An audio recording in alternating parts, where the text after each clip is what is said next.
Wow. Okay, so I swear I did my hair this morning. It was like cute and all St. Patrick's-y and stuff. But today has been a little bit crazy, and I'm gonna do another one of my fantastic videos that has no editing and no anything because I don't have time for editing. So here we go. The day started kind of like last night.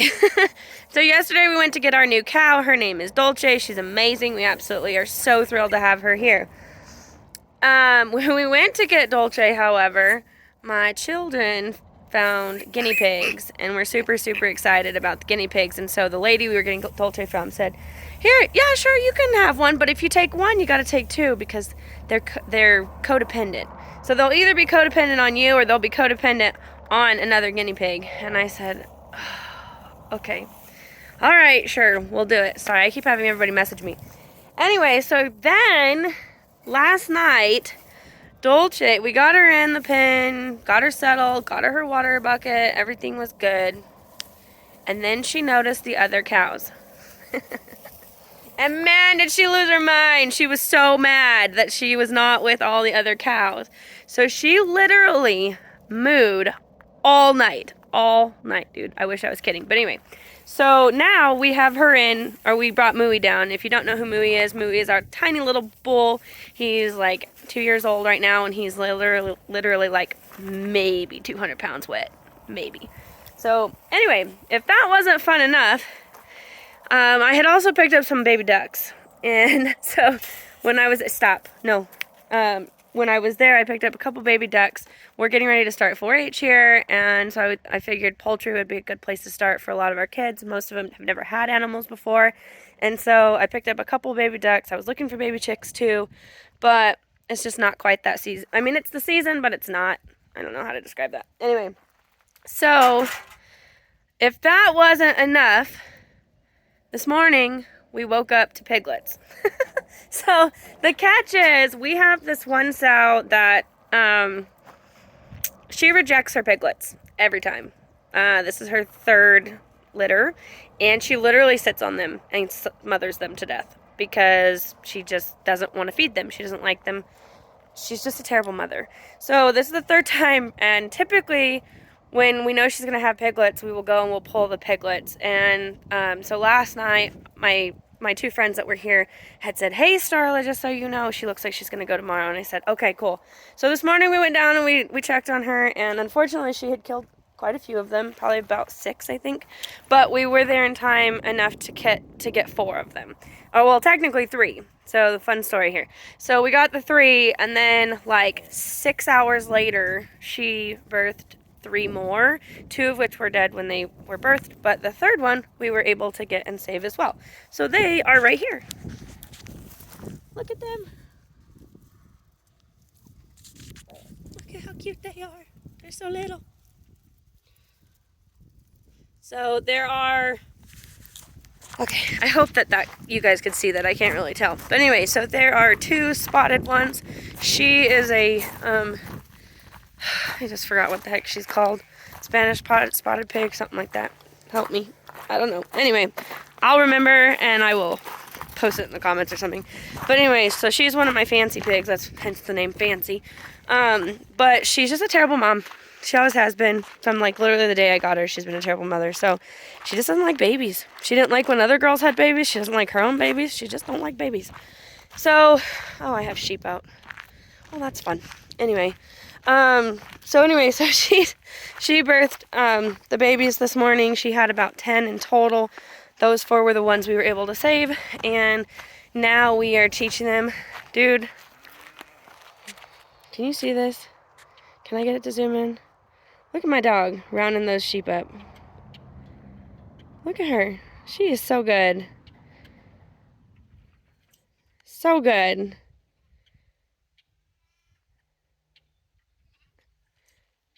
Oh, there's Slate. He likes to think that he's a farm dog. He is, but he's not. Okay, so anyway, so the sheep were out and Gabby took care of it. Cool, thanks, Gabby. Anyway, so I have the 4 babies. One of them looks like a Hampshire. that is black, and Hampshires are typically black and white. They have like a white stripe over their shoulders. And then one of them looks like a red Hampshire, which is really cool. That's my favorite. It's just weird, but it's cool.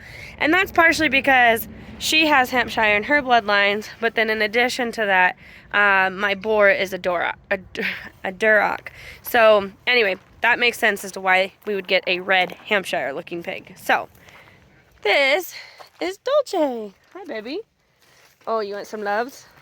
So she's super sweet, guys. She's like, so she's still pretty young, and she really loves ear scratches, don't you, girl? So she's getting used to her new pen, but she was not happy to be alone last night. She didn't have any, look at these two. Look at them. Can you see them?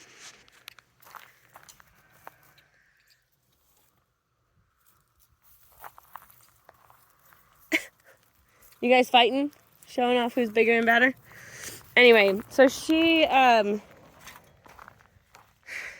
was in a pen by herself before, but when she saw the cows, which are just there, guys, they're not that far, she was really excited. And you can see she has these tiny little horns. They're nothing too crazy. But she's actually pregnant, and she is due in August, and we're super excited about that. We love cows. Well, okay, when I say we, I mean the farm loves cow milk. Clearly, I don't love cow's milk because cow's milk doesn't love me. And then we put Mooey in here because she just needed a buddy. She's still pretty young. She acts like a baby, you know. And so even though she's old enough to be pregnant and all that and bred and whatnot, look at them. They're just going. She's still, you know, young at heart and stuff, so she's still playing and she likes to run around. I think she chased Mooey in circles for probably like 20 minutes or so.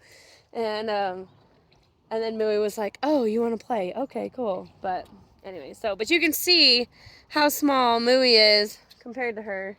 And Mooey and her are actually about the same age. She's probably actually a little bit younger than he is. He's just tiny. He's our little bull. Oh my goodness, you need some more loves? Is that what it is? She likes attention, can you tell? She just loves it. So, anyway, all right, so there's that. So let's go check out the little ducklings. Ew, I have hair all over me now. It's spring.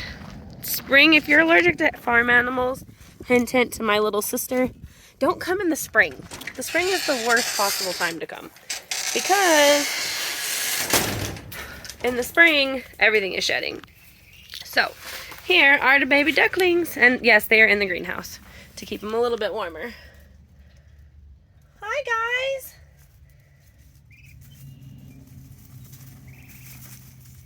guys.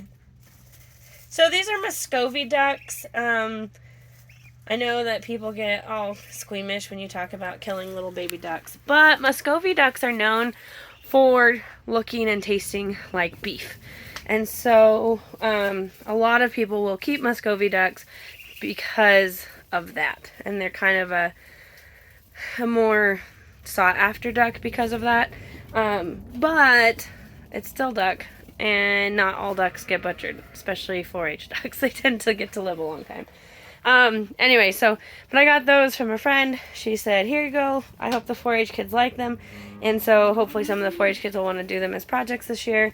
We will see. I don't know. But they're here. And if not, they'll get to go into my pen if nobody wants to do them as a project.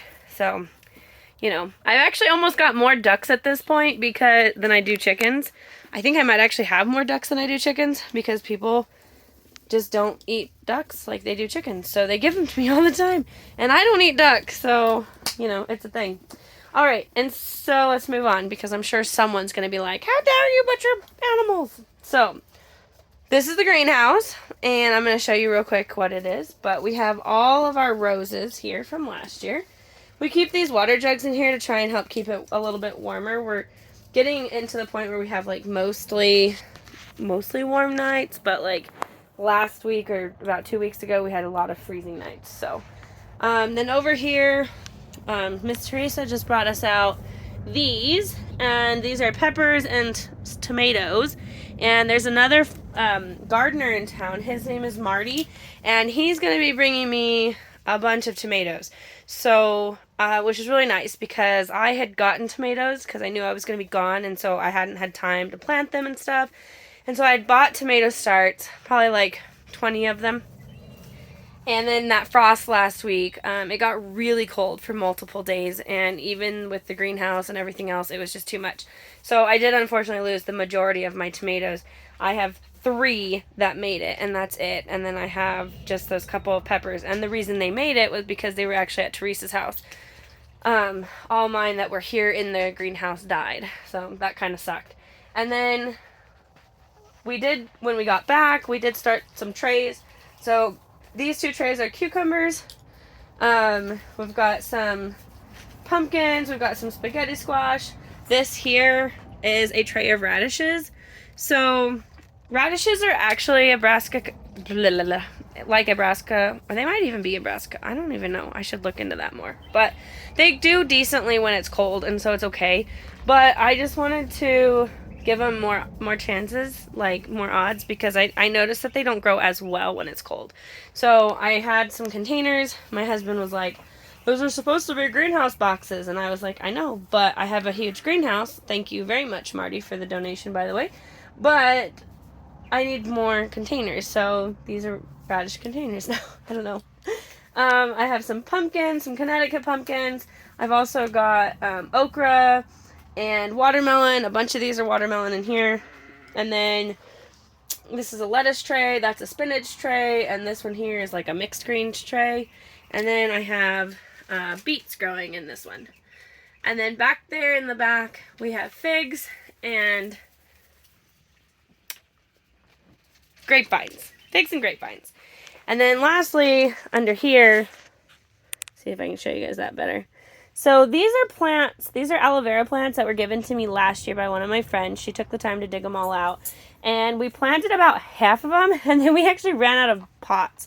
So the others are still over here. I'm going to trim those back.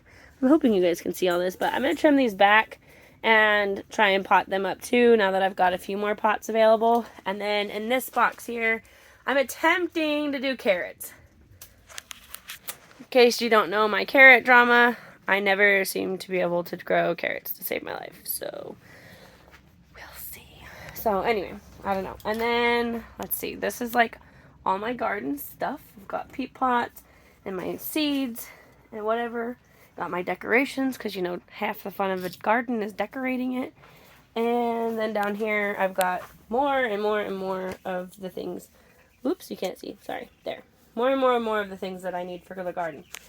Believe it or not, the trays, the baskets, all the stuff that you see in these piles, like we will actually use all of them this year for the gardens.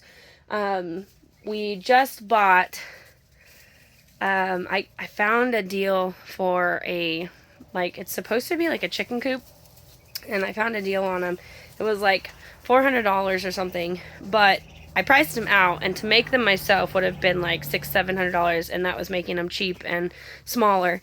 But anyway, they were one of those dog runs, you know, that like they have at Walmart. And so I bought a couple. I bought one for my chickens because their pen is starting to implode. And then the other one I bought to try and use as a garden, because my thought was maybe if I have it fully enclosed when it gets to, you know, the fall, I can maybe put plastic around it and actually turn it into a makeshift greenhouse and hopefully keep my garden going a little bit longer. It's a thought. We're going to try it. And honestly, for $400, you know, I hate to say it, I'll probably make that up. Well, I won't make that up in produce sales, but I'll probably make it up in things otherwise I would have, like, damaged or lost. Because if you've never calculated out a garden, they're really expensive. That's why I think most people stop doing them. So anyway, you know, you buy like $200 worth of seed for like $20 worth of produce, right? Anyway, I hope that's not just me. If it is just me, then I'm just a terrible gardener and I should probably quit while I'm ahead. But anyway, so that's what we've had going on, guys. Like I said, no edits, no changes. I don't have any of my stabilizing stuff. I don't have anything special. There's going to be no music to it. None of that. But I wanted to show you what's up, what's going on. And I do have a couple of really exciting things coming up, like really exciting, that I'm so excited about. And so if you can, please share this stuff. Share my channel, share our channel, and share our Facebook page and things, because we are super excited. Like, I can't even tell you. I will show you when I've got them made and put together. But I'm like so excited, guys. I'm so excited. So the other thing I did do was, so I told you guys about my 1 a day thing, right? So the other thing I did do was I set up nesting boxes. This is the first time I've ever done this, but I have a chicken and a duck that are really keen to roost and, like, you know, sit on eggs and stuff. So what's that called? Broody, right? Broody. And so I went ahead and I set these 2, like, quote, brooding pins up. So this is the first time I've ever done this. But I tried the brooding machine last year, and it's really hard for me to keep the humidity levels up to where it needs to be, just because of the desert that we're in, and, you know, being that it's like super crazy warm here. So I'm gonna try it too, but I figured, honestly, like, I get about 12+ eggs a day, so throwing 2 dozen in with a chicken and a duck and seeing if they do okay is a worthwhile shot. So anyway, I gotta refill her water because she keeps kicking it over and she's driving me nuts. But that's what we're doing. So I hope you enjoyed my little walkthrough on the crazy that was yesterday and today, and I hope you guys are doing your 1 a day. You know, if like I said, if you pick one thing and you do it every day, not the same thing every day, but if you pick one thing and do it every day, by the end of the month, you've done 30 things or more. So anyway, guys, have a great rest of your week. Be blessed. Oh, and for those of you that are local, we are going to be at Amargosa Days. So that'll be April 29th and 30th, and more info to come on that. But, oh, and this Saturday is our market, so we will be at the B8Y, or as I like to call it, Beatty. I don't know why nobody understands that. It's slang for Beatty. B8Y. Beatty? Anyway, the Beatty Market in the park. So we'll be there Saturday from 9 to 1. If you are in the area and would like to come say hello, we will have piglets with us because we just had the piglets this morning. So anyway, we'll catch you then. Bye, guys.